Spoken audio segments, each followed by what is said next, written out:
जिनेन्द्र वंदितु सर्वसिद्धे दुर्ममल मनोवमं गदिं पते वोच्चामि समय पाहुड मिणमो सुध केवली भणिदम।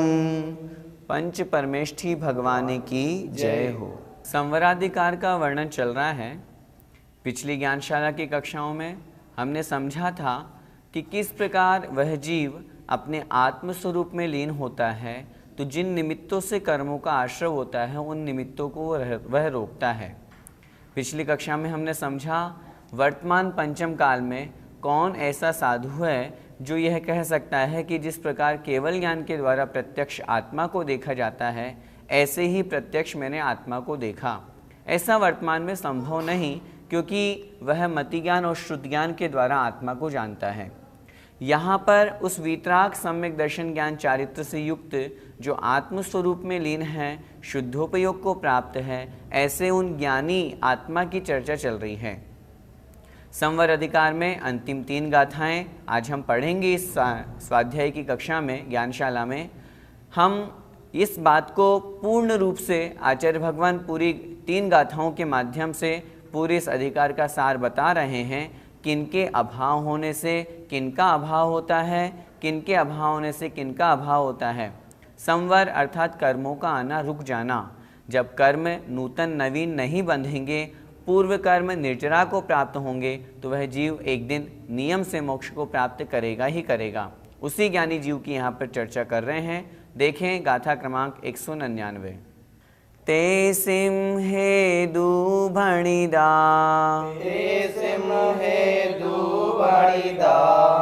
अज्यवसाणानि सव्यदर्शिहि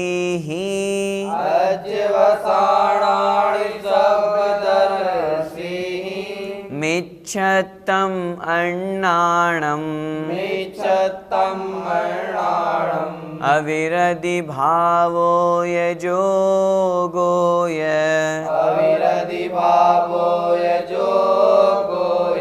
बोलिए। ते सिंहे दुभणिदा अज्यवसाणानि सव्यदर्शिहि मिच्छत्तम् अन्नाणम् अविरधि भावो यजोगोय। ते सिंहे दुभणिदा अज्यवसाणानि सव्यदर्शिहि मिच्छत्तम् अन्नाणम् अविरधि भावो यजोगोय। आइए गाथा का अर्थ समझते हैं। तेसिम हेदु भणिदा। तेसिम अर्थात उनके किनके जो पूर्व में हमने राग द्वेषादि भाव पढ़े हैं, जिनके निमित्त से सभी प्रत्यय सभी कर्म द्रव्याश्रय होते हैं, उनके हेतु अर्थात जो हेतु है अर्थात कारण है, भणिदा अर्थात कहे हैं। किनको कहा है? अध्यवसाणानि अर्थात अध्यवसान। जो अध्यवसान है, राग द्वेष आदि जो भाव हैं, वे उन राग द्वेष आदि के जो भाव हैं उनको कारण कहे हैं। किसके द्वारा? सर्वदर्शी ही, जो सर्वदृष्टा है, सब कुछ देखने वाले हैं, सर्वज्ञ देव हैं, ऐसे जिनेन्द्र भगवान के द्वारा। क्या अध्यवसान कहे? उनके कारण कौन को कहा है? मिच्छत्तम अन्नाणम। मिच्छत्तम अर्थात मिथ्यात्व, अन्नाणम अर्थात अज्ञान, अविरधि भावो अर्थात अविरति भाव, व्रतों को ग्रहण नहीं करना, यह अर्थात और जोगोय अर्थात जोग अर्थात योग। जो पहले हम आश्रवाधिकार पढ़े थे, उस आश्रवाधिकार में इन 4 प्रत्ययों के कारण, इन 4 निमित्तों के कारण से कर्मों का आना होता है। इन 4 निमित्तों में कौन कारण बनता है? जीव के रागद्वेषादि परिणाम, जिनको अध्यवसान कहा है। उन रागद्वेषादि परिणामों के कारण से मिथ्यात्व, अविरति और अज्ञान और योग, इनका बंध होता है। ये कर्मों में आते हैं, ये कर्म आत्मा के साथ में आते हैं। इसलिए ये कारण वहाँ पर उस जीव के लिए अध्यवसाय के रूप में कहे हैं, अथवा यूँ समझना चाहिए अध्यवसान के रूप में कहे हैं, अथवा यूँ समझना चाहिए कि उन भावाश्रव के राग द्वेष आदि के कारण हैं। अगली गाथाओं में जो आगे की 2 गाथाएं हैं उनमें हम समझेंगे कि जब इनका ही अभाव हो जाता है तो फिर वहाँ पर जीव के कर्मों का आश्रव नहीं होता है। 3 गाथाएं एक साथ एक दूसरे से जुड़ी हुई है, इसलिए इस कक्षा में हम तीनों गाथाओं को एक साथ समझेंगे। एक बार फिर से इस गाथा का शब्दशः अर्थ देखें। सर्वदर्शी ही अर्थात सर्वज्ञ देव ने, सर्वज्ञ देव के द्वारा, तेसिम हेदु उनके हेतु, उन रागद्वेष आदि के कारण, भणिदा अर्थात कहा है, किनको, अध्यवसाणाणी अर्थात अध्यवसान। वे अध्यवसान कौन है? 4 हेतु कहे हैं वहाँ पर। मिच्छत्तम अर्थात मिथ्यात्व, जब मिथ्यात्व कर्म का उदय आता है तब वह जीव विपरीत श्रद्धान करता है, सम्यक्त को प्राप्त नहीं कर पाता। अज्ञान की अपेक्षा से जब तक ज्ञानावरण कर्म उस जीव के साथ में है तब तक वह अज्ञानी बना है। जब उसका समूल नाश हो जाता है तब वह ज्ञान भाव को, क्षायी ज्ञान को, केवल ज्ञान को प्राप्त करता है। अविरति भावो अर्थात अविरति भाव, कषाय के निमित्त से वह जीव व्रतों को ग्रहण नहीं कर पाता, इसलिए उसका वह अविरति भाव। और योग अर्थात मन वचन काय, इनकी चंचलता, इनमें जो परिस्पंदन हो रहा है, इनके निमित्त से जो आत्म प्रदेशों में परिस्पंदन हो रहा है, मुख्यतया ये 4 ही हेतु है जो जीव को संसार में भटकाते हैं, कर्मों का आश्रव जिनके द्वारा होता है। अगली गाथा में कहेंगे इन 4 हेतुओं का जहाँ अभाव हो जाता है वहीं उसी जीव के कर्मों का संवर होता है। आइए गाथा का भावार्थ देखते हैं। सर्वज्ञ देव ने पूर्वोक्त राग द्वेष और मोह रूप आश्रमों के हेतु मिथ्यात्व, अज्ञान, अविरति और योग, ये 4 अध्यवसान कहे हैं। इन 4 कारणों को वहाँ पर उपस्थित किया है। इन्हीं के कारण से वह जीव रागद्वेष करता है और रागद्वेष के निमित्त से ही इन 4 कर्मों का वह जीव बंद करता हुआ, या इन 4 बंद के हेतुओं के कारण से जीव कर्मों का बंद करता है। भैया जी, अध्यवसान से क्या तात्पर्य है? अध्यवसान का जो अर्थ है वो हमें भाव कर्म और द्रव्य कर्म दोनों रूप में लेना है। विशेष रूप से राग द्वेष आदि, मोह आदि जहाँ हैं वह अध्यवसान कहलाते हैं। और उनके साथ में ये तो हुए जीव की अपेक्षा से, पुद्गल की अपेक्षा से जब चर्चा करेंगे तो मिथ्यात्व आदि को भी आचार्यों ने अध्यवसान कहा है। जिस प्रकार किसी के द्वारा किसी रस का ग्रहण किया गया, किसी ने मीठा खाया तो जो मीठे का स्वाद आया वो जीव को आया, लेकिन उस पदार्थ में भी मिष्ठ यह गुण था, मीठा यह गुण था, तो वह पदार्थ भी है और उसके साथ में जो उसने ग्रहण किया जीव ने, उस अपेक्षा से वहाँ पर दोनों भाव बनते हैं, द्रव्य की अपेक्षा से भी और भाव की अपेक्षा से भी, जीव की अपेक्षा से भी और पुद्गल की अपेक्षा से भी। उसी प्रकार अध्यवसान में राग द्वेष आदि भाव जो कर्म है वो भी ग्रहण करना, और इनके निमित्त से जो बंध के हेतु यहाँ पर 4 कहे गए हैं मिथ्यात्वादी, उनको भी ग्रहण किया गया है। अब इस गाथा का पद्यानुवाद पढ़ते हैं।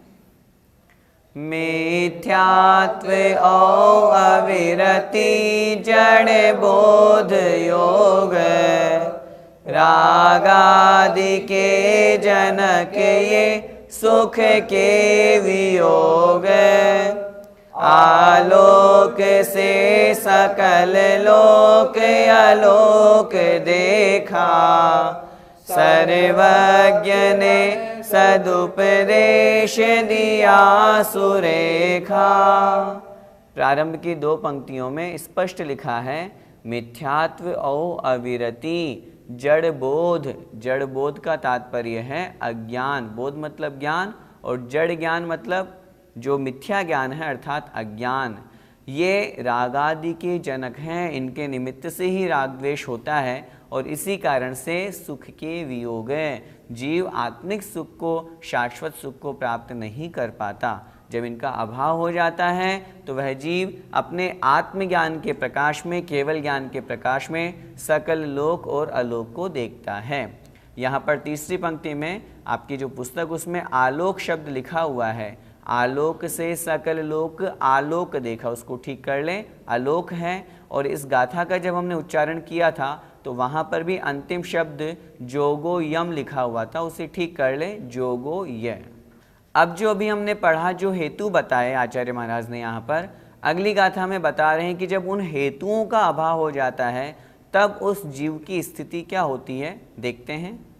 हेतु अभावे नियमा, हेतु अभावे नियमा, जायदिणानिस्यासवनिरोहो,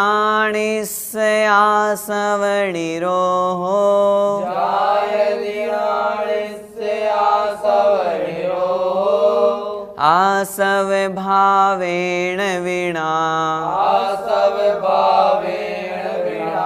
जायदि कम्मस्य दुनिरोहो। बोलिए, हेतु अभावे नियमा, जायदिणानिस्यासवनिरोहो, आसवभावेन विना, जायदि कम्मस्य दुनिरोहो। हेतु अभावे नियमा, जायदिणानिस्यासवनिरोहो, आसवभावेन विना, जायदि कम्मस्य दुनिरोहो। गाथा का अर्थ समझें। हेतु अभावे नियमा, हेतु अर्थात हेतुओं के, अभावे अर्थात अभाव में।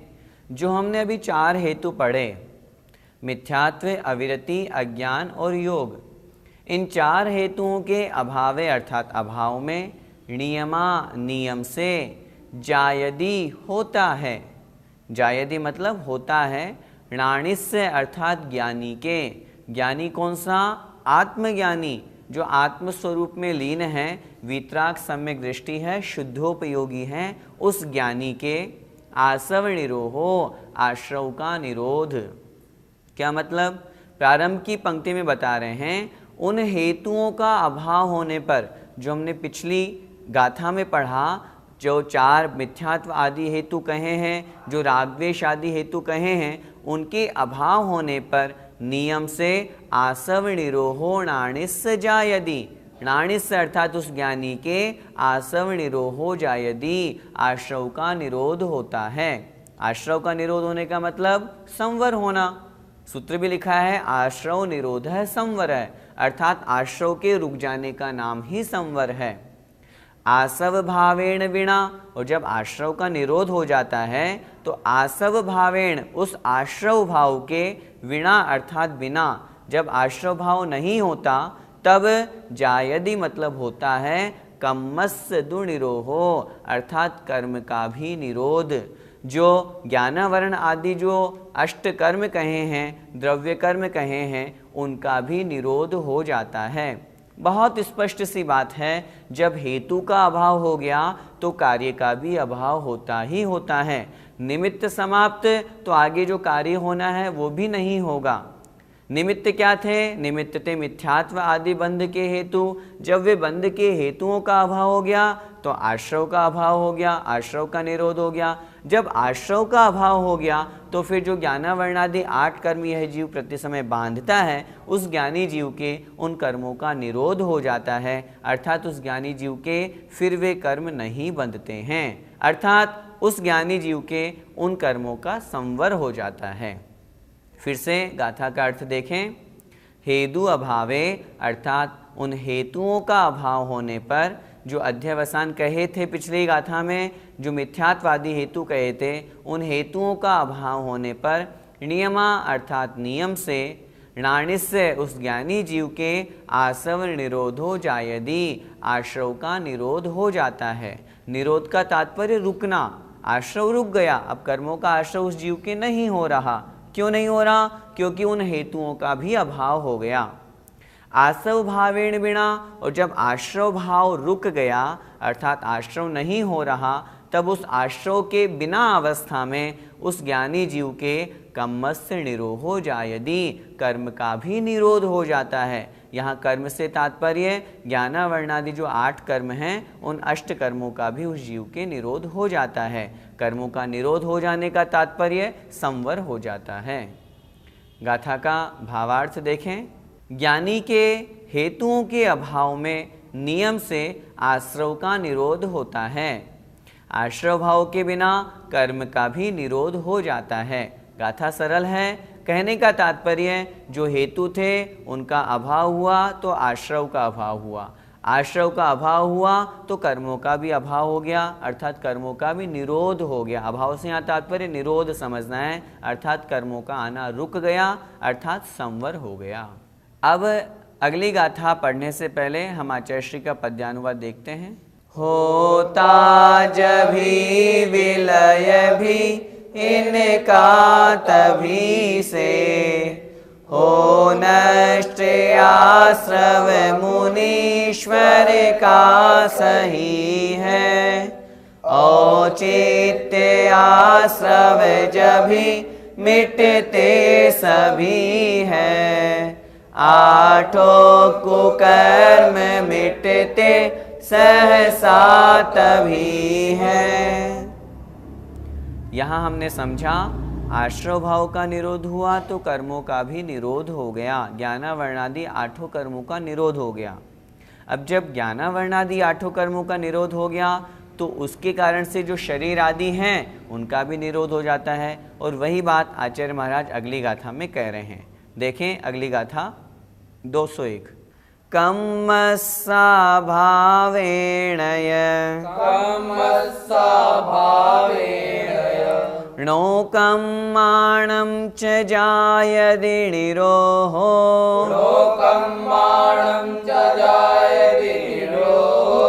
णोकम्मणिरोहेणय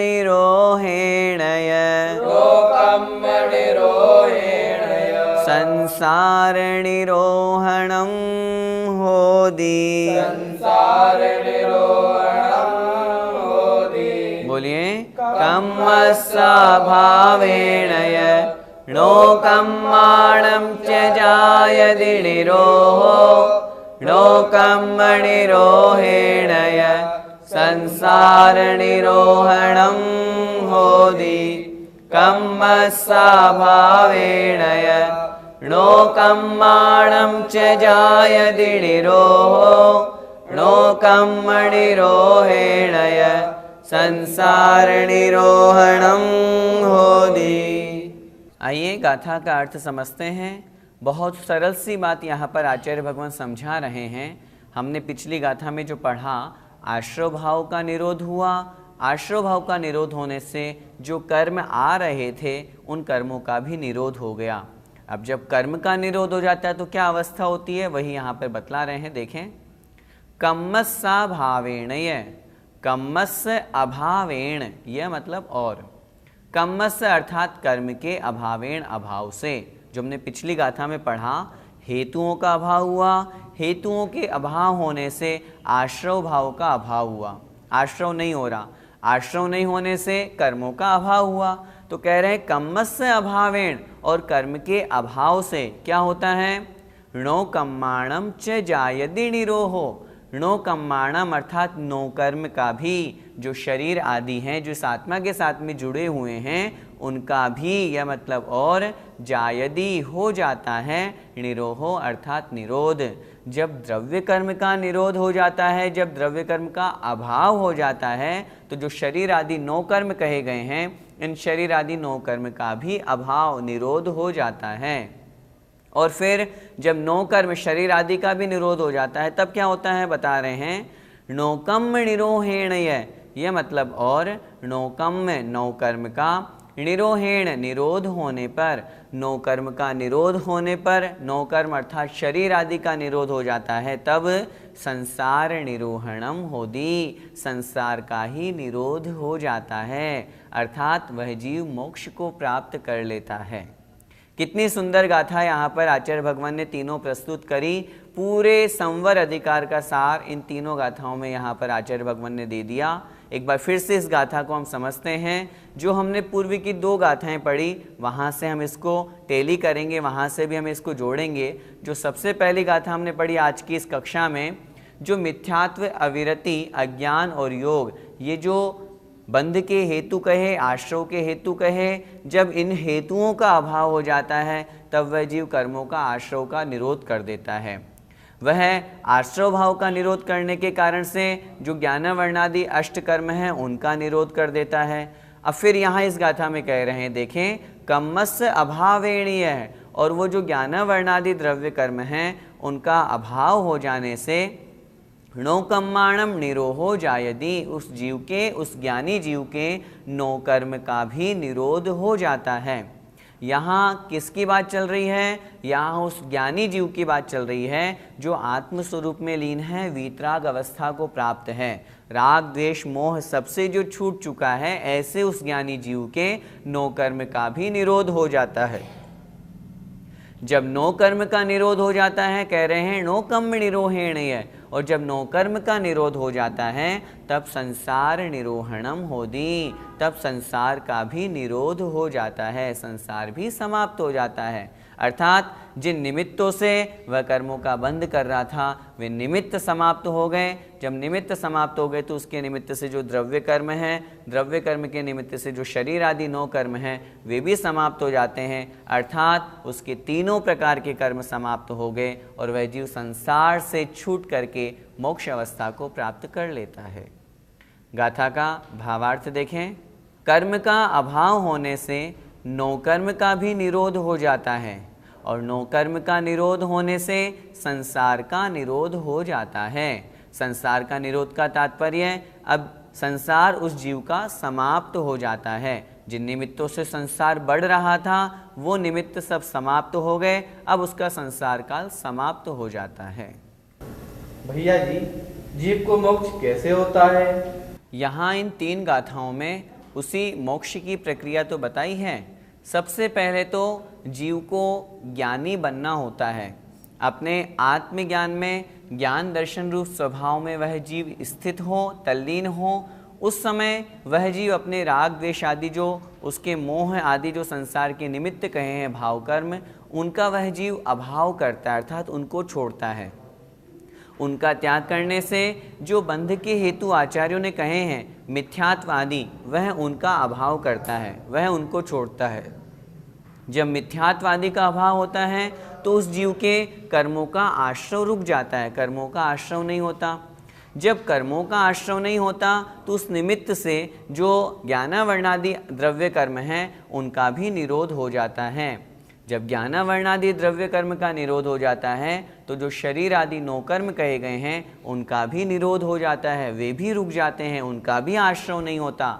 और जब शरीर आदि नो कर्म का अभाव होता है अर्थात वे समाप्त होते हैं, तब संसार का ही अभाव हो जाता है। संसार का अभाव का तात्पर्य ही मोक्ष है। अनादिकाल से हम इस जो चक्र में घूमे चले आ रहे हैं उसका सबसे बड़ा कारण राग द्वेषादि मिथ्यात्वादि बंध के हेतु कहे हैं। जब इन सब का अभाव हो जाता है तो वह जीव द्रव्य कर्म, भाव कर्म और नो कर्म से छूट जाता है और हमेशा हमेशा के लिए, अनंत काल के लिए वह शुद्ध अवस्था, अपनी सिद्ध अवस्था को प्राप्त हो जाता है। भैया जी, संसार भ्रमण का मूल कारण क्या है? एक पंक्ति पंडित दौलत राम जी ने कही है, ऐसे मिथ्याद्रग ज्ञान चरण वश भ्रमत भरत दुख जन्म मरण। संसार परिभ्रमण का मूल कारण है मिथ्या दर्शन, मिथ्या ज्ञान और मिथ्या चारित्र। और वो क्यों है? क्योंकि हम राग द्वेष और मोह से युक्त हैं। जब यह जीव राग द्वेष और मोह को करता है तो नवीन कर्मों का बंध करता रहता है। संसार में परिभ्रमण क्यों होता है, जरा इस बात पर हम विचार करें। कर्म का उदय आया, हमने वैसे परिणाम बना लिए, हम रागी द्वेषी हो गए, क्रोधी हो गए, लोभी हो गए, पुनः हमारे नवीन कर्म का बंध हो गया। जब नवीन कर्म का बंद हो गया फिर वापस वह जब उदय में आएगा फिर वापस हम वैसी परिणति कर लेंगे। इस तरह से ये कर्म बंध का चक्र चलता आता है। सबसे बड़ा मूल कारण है मिथ्यात्व। जहाँ तक भेद विज्ञान नहीं होता है तब तक आत्मा का कल्याण का रास्ता नहीं दिखता है। जो व्यक्ति शरीर और आत्मा को एक मानता है उस व्यक्ति की हम क्या बात करें कि वह संसार से निकल पाएगा। सबसे पहले तो हम दोनों के स्वभाव को जानें। शरीर का स्वभाव अलग है, आत्मा का स्वभाव अलग है। हमने जो संवर अधिकार पढ़ा इसका सारांश क्या है, इन 3 गाथाओं में यहाँ बताया और जो पहले भी हम चर्चा कर चुके हैं। राग द्वेष मोह को छोड़ें, ये हमारी आत्मा का स्वभाव नहीं है। आत्मा का स्वभाव ज्ञान दर्शन है, उसमें हम स्थित हों। मात्र ज्ञाता दृष्टा बने, रागी द्वेषी न बने, इच्छाओं का निरोध करें। जब हम इन सब विकल्पों से दूर होंगे तो निश्चित रूप से हमारी आत्मा का कल्याण होगा। हम सभी संसार के दुखों से परेशान हैं, संसार से छूटना चाहते हैं, तो इस संवर अधिकार को अच्छी तरह से समझ करके अपने जीवन में भी उतारें। अपने जीवन में सबसे पहले संकल्प बनाएं, हमें मिथ्यात्व को छोड़ना है, राग द्वेष को कम करना है, व्रत नियम संयम का पालन करते करते शुद्धोपयोग की भावना भानी है। मोक्ष तो जो वास्तव में संवर के अधिकारी हैं वो तो शुद्धोपयोगी मुनि महाराज ही हैं। वैसे तो दूसरे गुण स्थान से ही संवर प्रारंभ हो जाता है, लेकिन फिर भी जो आत्म कल्याण की अपेक्षा से संवर है, जो मोक्ष तक पहुंचाने वाला संवर है, वह तो उन मुनि महाराज को ही जो शुद्धोपयोग में है उन्हें ही प्राप्त होगा। हम अभी वर्तमान में उस शुद्धोपयोग को प्राप्त नहीं हो पा रहे हैं, लेकिन लक्ष्य हमें वही बनाना है। जब तक प्राप्त नहीं हो तब तक अशुभोपयोग से बचें, शुभोपयोग में लगें और शुद्धोपयोग का लक्ष्य बनाएं। बस यही सार है। आइए इस गाथा का पद्यानुवाद पढ़ते हैं। दुष्टाष्ट कर्म मिटते तन मेल टूटे, संदेह क्या तन मिटा जग जेल छूटे। विज्ञान की किरण उज्ज्वल पूर्ण फूटे, आनंद लाभ फिर तो चिरकाल लूटे। इन चारों पंक्तियों में पूरा सारांश आ गया। कितनी सुंदर पंक्तियां हैं। जब आठों कर्म मिट जाते हैं तब यह शरीर जो 9 कर्म है यह भी छूट जाता है। अब जब शरीर छूट गया तो फिर जग जेल, संसार में जो हम जेल में बंधे हुए हैं, कैद हैं, ये इसके ताले भी टूट जाते हैं, यह भी छूट जाता है। और फिर ज्ञान की जो उज्ज्वल किरण है अर्थात केवल ज्ञान है वह पूर्ण रूप से प्रकाशित हो जाता है और चिरकाल अर्थात अनंतानंत काल के लिए वह जीव फिर आनंद लाभ को लूटता है अर्थात आत्मिक आनंद को प्राप्त करता है। जय जिनेंद्र।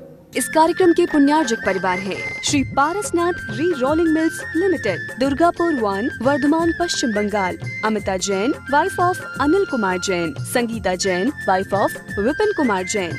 मानक चंद, कमला देवी, राकेश, नीतू, ऋषभ, सौम्या एवं आयुषी मुशरफ। B123, Sethi colony, Jaipur, Rajasthan. श्री जनार्दन प्रसाद जी, श्रीमती पतंती देवी, मुकेश कुमार, साक्षी, ईशा, मोना खंधार, श्री किशोर खंधार, श्रीमती सुषमा खंधार, परिमल खंधार, अहमदाबाद। शुल्लक 105 श्री ज्ञान सागर जी महाराज की पुण्य स्मृति में श्रीमती शांति देवी छाबड़ा, पटना, बिहार। ईसरी पारसनाथ एवं उनके पुत्र पुत्रवधू श्री अशोक उमा, पटना। श्री विनोद बबीता, गुवाहाटी। श्री सुनील शालू, पटना। ब्रह्मचारी संजय भैया, ईसरी। श्री अभय मेघना, चंडीगढ़। श्री आलोक मेघना, वडोदरा।